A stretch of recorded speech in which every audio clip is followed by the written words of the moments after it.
So, on the occasion of the Doctor Day, let's go beyond the modern medicine and explore the divine healers our Vedas have spoken about for thousands of years. So, who were Ashwin Kumars?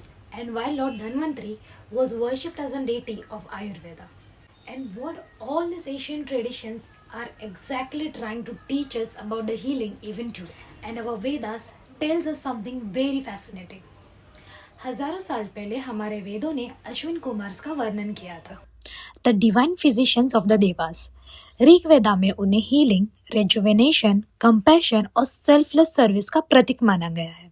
कहते हैं वो injured को heal करते थे, blinded person के आई site को restore करते थे और सबसे इम्पोर्टेंट लोगों को उम्मीद देते थे। And isn't that exactly what every doctor tries to do even today? और अगर आयुर्वेदा की बात करें तो हमें याद आते हैं लॉर्ड धन्वंतरी, जिन्हें आयुर्वेदा का आदि देवता माना जाता है। उनका संदेश सिर्फ डिजीज को ट्रीट करना नहीं बल्कि हेल्थ को प्रिजर्व करना भी है। आज मॉडर्न मेडिसिन, आयुर्वेदा, होम्योपैथी, यूनानी, सबके प्रिंसिपल्स और अप्रोचेस अलग हो सकते हैं, लेकिन हर हीलर का एक ही मिशन होता है, to heal and to restore the health. इसी कंटेक्स्ट पे मुझे लॉर्ड गणेशा की एक कहानी याद। जब लॉर्ड शिवा ने गणेशा को एलिफेंट हेड के साथ पुनः जीवन दिया।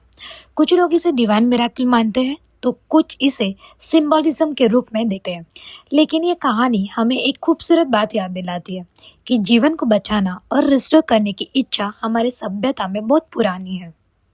और आज साइंस भी इसी एस्पिरेशन को आगे बढ़ा रही है। मेडिसिन इवॉल्व हो गई है, टेक्नोलॉजीज इवॉल्व हो गई है, लेकिन एक चीज़ अब तक नहीं बदली और वो है हमारे पेशेंट का होप। और शायद इसीलिए हीलिंग सिर्फ मेडिसिन से नहीं, हीलिंग एम्पैथी, कंपैशन और ट्रस्ट से बिल्ड होती है। So on this doctors day occasion, let's pay our gratitude to our divine healers, to doctors, therapist, nurses and all other health care professionals, and also to our family members and friends who listens to us, who stands beside us in the toughest situation. So to every healer, seen and unseen, thank you and happy Doctor's Day.